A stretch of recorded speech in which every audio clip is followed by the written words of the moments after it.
ఎవరో తినకుండా అలాగే ఉండిపోయారు. నేనేమన్నా ఎండ్రిని విషయం పెట్టాను అనుకుంటున్నారా? తింటే చచ్చిపోతారా? సుశీల, ఈ ఇంట్లో ఎవరైనా భోజనం చేసి చచ్చిపోయారా? భోజనం చేయకుండానే చచ్చిపోయారు. కాలేజీకి పాడు సెలవులు లేకపోతే మీరంతా హాయిగా సంతోషంగా ఉండేవాళ్ళు కదా. పాపం ఇక్కడికి వచ్చి భయంతో బాధపడాల్సి వచ్చింది. సుశీల, ఏమ్మా ఇంట్లోనే ఉన్నారు? హాయిగా కారు తీసుకుని ఎక్కడికన్నా షికారుకి వెళ్ళకూడదు? ఎక్కడికి వెళ్ళమంటారు? ఈ బెంగళూరుకి ఎన్నిసార్లు తిరగమంటారు? మైసూరు వెళ్ళిరండి. డ్రైవర్, డ్రైవర్ సార్, పెద్ద కారు సిద్ధం చెయ్యి. వీళ్ళు మైసూరు వెళతారు. అలాగేనండి. చిన్న కారు తాళం చెవులు ఎక్కడ? కార్లో ఉన్నాయండి. సరే, నువ్వు వెళ్ళు.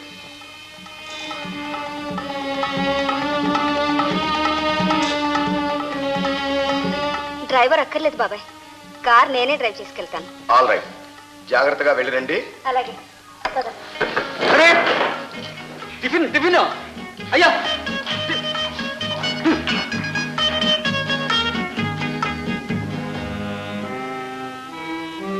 ఏమిటినైనా అదో మాదిరిగా ఉన్నావు.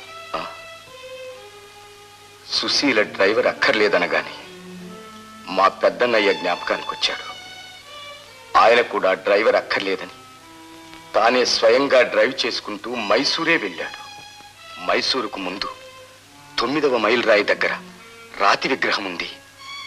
అక్కడ కారు చెడిపోయింది.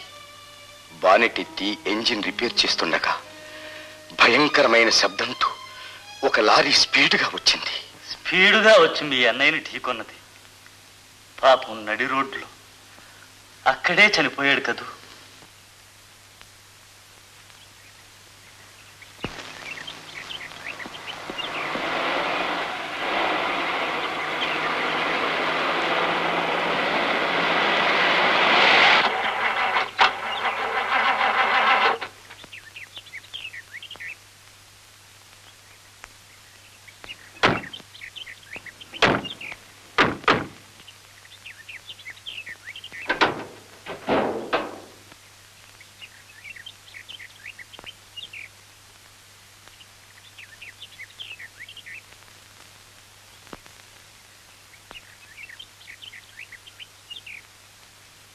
అరే, మైసూరు ఇంకా 9 మైళ్ళ ఉంది. అది చూడవే, ఎంత పెద్ద విగ్రహము.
ఏమిటి చూసి నా మీద కోపమా?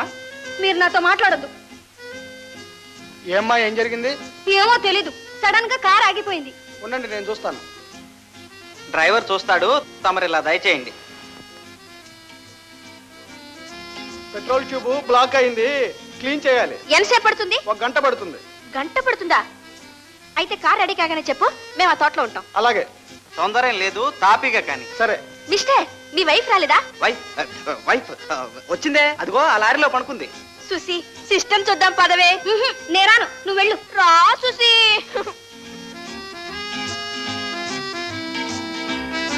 అదిగో ఆ నిద్రపోతున్నదే నా భార్యామణి.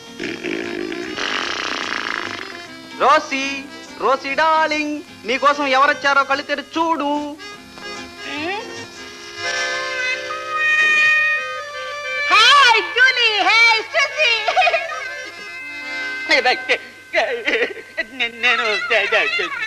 నేను జూలియస్ సీజర్ కాదు, నిత్యానంద్. ఇదంతా భాస్కర్ గారి సలహా. అంటే రోసీ సీజరు ఒక్కరేనా? ఏం చేయమంటావు? పెళ్ళైన వాళ్ళకి కానీ మీ అమ్మ ఇల్లు ఇవ్వనంది. అందువల్ల మేము ఆడే నాటకం. ఏం సుసి, ఇప్పటికైనా నీ కోపం చల్లారిందా? పొండి భాస్కర్. సీజర్ రా సీజర్. రానా? నిజంగా? ఇదిగో వచ్చేస్తున్నాను, ఇప్పుడే వస్తున్నానమ్మా. ఎలా ఉన్నాను ఇప్పుడు?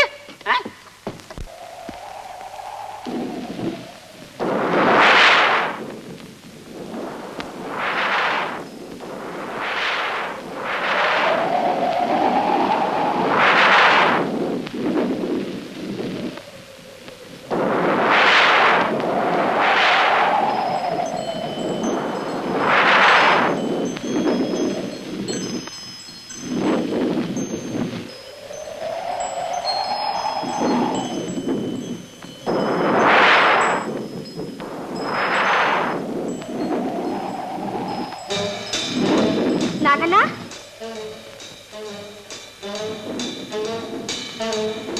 నాగన్నా,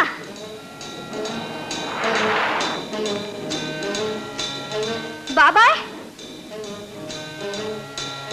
బాబాయ్.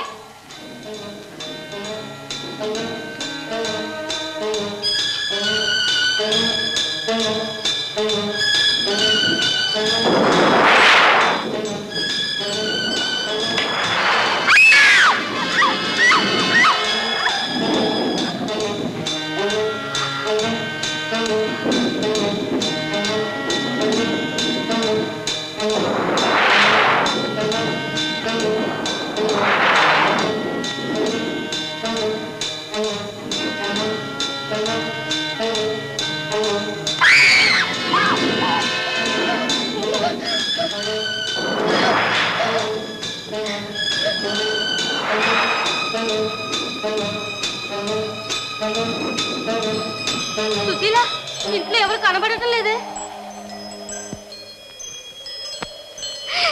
సుశీ, అలా చూడు.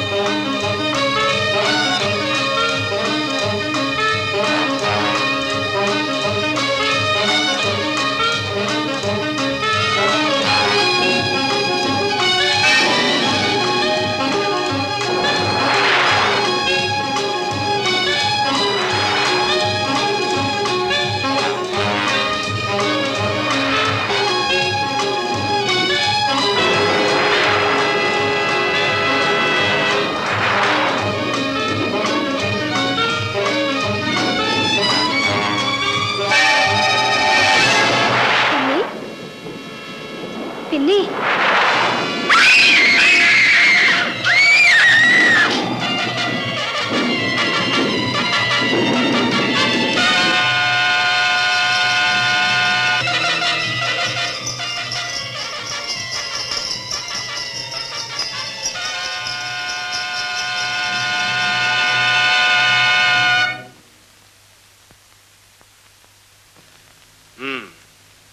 ఒకే మాదిరి రెండు హత్యలు, ఒకే మాదిరి చుట్టలు.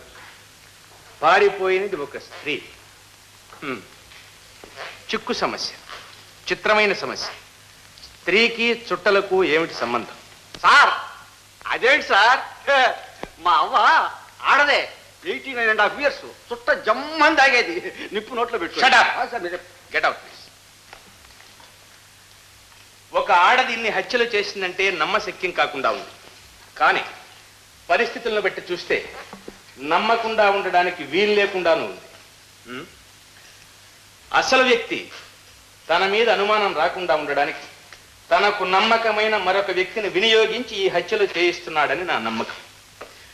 ఆ అసలు వ్యక్తి ఎవరు? అతను పంపిన వేటకుక్క ఎవరు? ఒక్కటి మాత్రం ఖాయం, డబ్బు కోసం కానీ స్త్రీ కోసం కానీ హత్యలు జరగడం లేదు. స్త్రీ కోసం కాకపోవచ్చు, కానీ డబ్బు కోసం కాదని మీరు అంత గట్టిగా ఎలా చెప్పగలరు? చనిపోయిన ఇద్దరు వ్యక్తులు బాగా సంపాదించి ఆదా చేసుకున్న వాళ్ళే.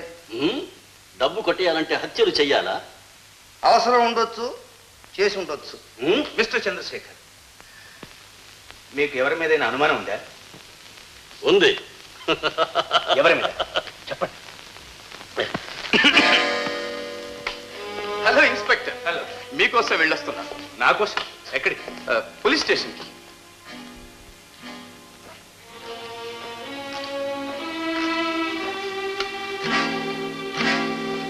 Hello station. Yes, inspector speaking. నా కోసం ఎవరైనా వచ్చారా? అది కాదండి, నేను లోపలికి వెళ్ళలేదు. బయట కానిస్టేబుల్ ఉన్నాడు, మీరు లేరన్నాడు, తిరిగి వచ్చేసాను.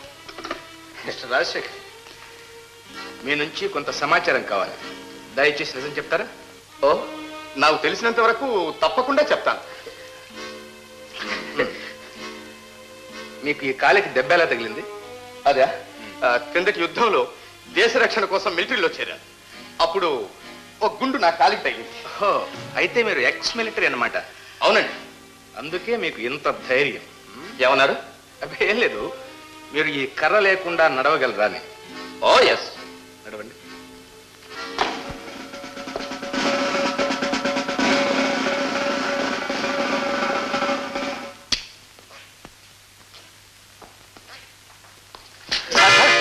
అది ఉక్కు కర్ర.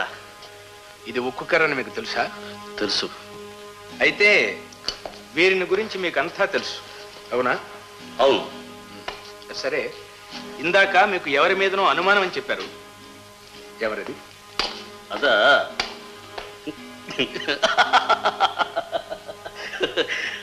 నా మీదనే నాకు అనుమానం. మిస్టర్ చంద్రశేఖర్, మీ చమత్కారం ఎక్కడ కాదు, రేస్ కోర్సులోను బార్లోను చూపండి. వస్తా. ఇది ఇప్పుడు తగిలించా? అలాగే ఏడు పో.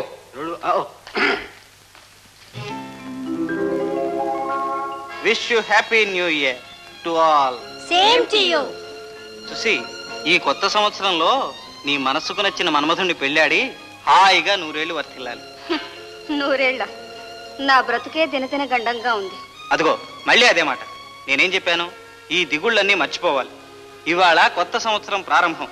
ఇవాళ సంతోషంగా ఉంటే ఈ సంవత్సరం అంతా సంతోషంగా గడుస్తుంది.